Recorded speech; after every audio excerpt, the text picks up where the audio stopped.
But cyclone is a rotatory wind system.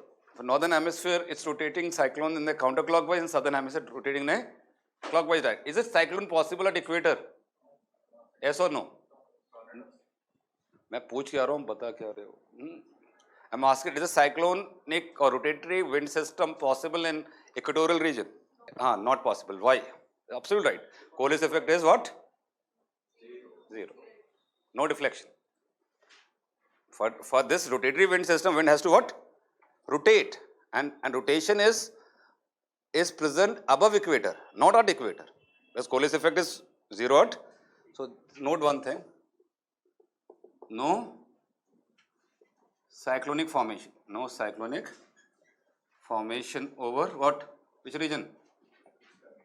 Equatorial regions.